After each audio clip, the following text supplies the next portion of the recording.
বন্ধুরা, আজ যে খবরটা বলবো সেটা শুনে আপনারা হতবাক হয়ে যাবেন। ভারতীয় ক্রিকেট টিমে নেমেছে এক বড় দুঃসংবাদ।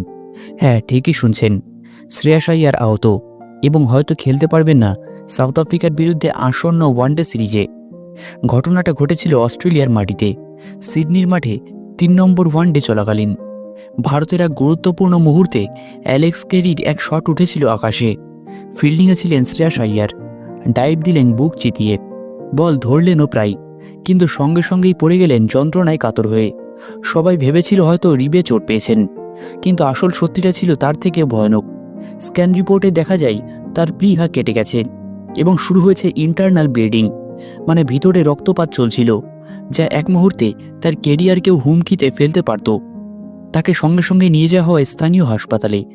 ডাক্তাররা নেন আইসিইউতে, চলে যায় টানা কয়েকদিনের চিকিৎসা। তারপর অবশেষে কিছুটা সুস্থ হওয়ার পর তাকে ছেড়ে দেওয়া হয়।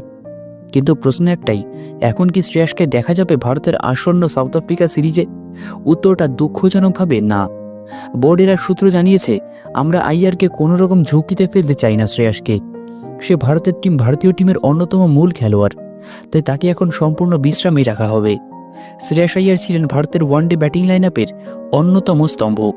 চ্যাম্পিয়ন্স ট্রফি 2025-এর প্রস্তুতিতে তার ভূমিকা ছিল বিশাল এবং চ্যাম্পিয়ন্স ট্রফি 2025 জয়ের ভূমিকাও ছিল তার বিশাল।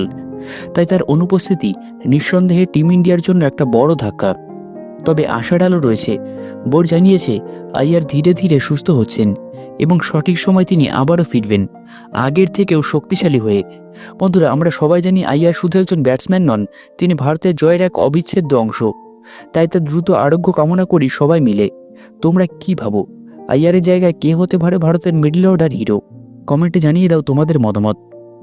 ভিডিওটা ভালো লাগলে লাইক করে দিও, চ্যানেলটা সাবস্ক্রাইব করতে ভুলো না। আর ক্রিকেটের সব বড় খবরের জন্য সঙ্গে থাকো আমাদের সাথেই, কারণ এখানে ক্রিকেট মানেই আবেগ।